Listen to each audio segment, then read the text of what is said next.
கர்த்தருக்கு பிரியமானவர்களே, கர்த்தர் இன்றைக்கு உங்களோட பேசவிருக்கும் வார்த்தையை கேட்கலாமா? 2 கொரிந்தியர் 4:17. மேலும் காணப்படுகிறவைகளை அல்ல, காணப்படாதவைகளை நோக்கி இருக்கிற நமக்கு அதி சீக்கிரத்தில் நீங்கும் லேசான நம்முடைய உபத்திரவம் மிகவும் அதிகமான நித்திய கனமகிமையை உண்டாக்குகிறது.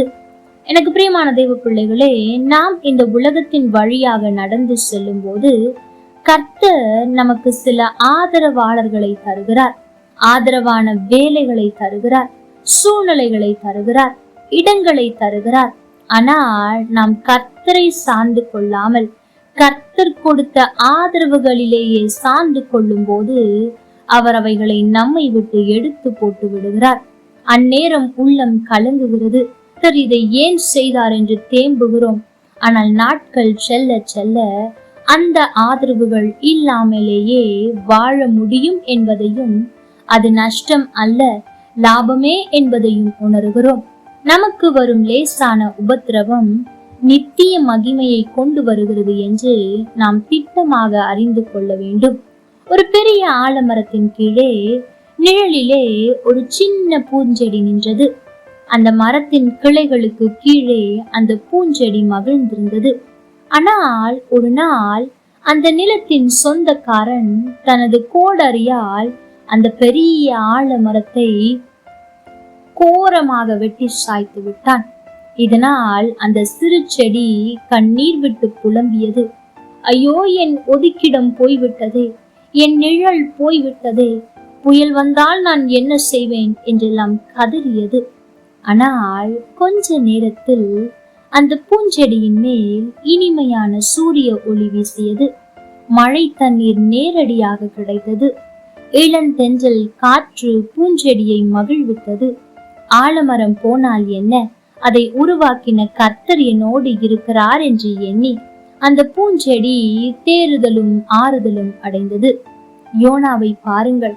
கர்த்தர் யோனாவுடைய தலையின் மேல் நிழல் உண்டாயிருக்கவும் அவனை அவனுடைய மனமடிவுக்கு நீங்களாக்கவும் தேவனாகிய கர்த்தர் ஒரு ஆமணக்கு செடியை முளைக்க கட்டளையிட்டு அதை அவன் மேல் ஓங்கி வளரவும் பண்ணினார்.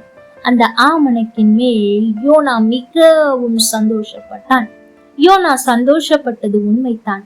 ஆமணக்கு செடியின் மேல் மகிழ்ந்தானே தவிர ஆத்துமாக்களுக்காக பாரப்படவில்லை. ஆமணக்கை பார்க்கிலும் ஆயிரமான விதங்களில் தன்னை மகிழ்ச்சிப்படுத்தும் கர்த்தரை துதிக்கவில்லை. மறுநாளிலே கிழக்கு வெளுக்கும் நேரத்திலே தேவன் ஒரு பூச்சியை கட்டளையிட்டார். அந்த பூச்சி ஆமணக்கு செடியை அரித்து போட்டதினால் அது காய்ந்து போயிற்று. எனக்கு பிரியமான தெய்வ பிள்ளைகளே, கர்த்தர் உங்களுக்கு ஆதரவாளர்களை தரும்போது கர்த்தரை சார்ந்து கொண்டு அவரை துதியுங்கள்.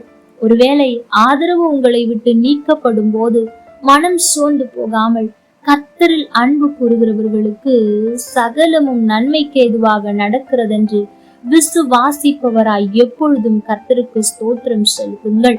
ஏனென்றால் அவர் எல்லாவற்றையும் நம் நலனுக்காக மாத்திரம் செய்கிறார். கர்த்தர் தாமே உங்களோடு கூட இருந்து உங்களை ஆசீர்வதிப்பாராக. ஆமென். லைக் பண்ணுங்க, ஷேர் பண்ணுங்க.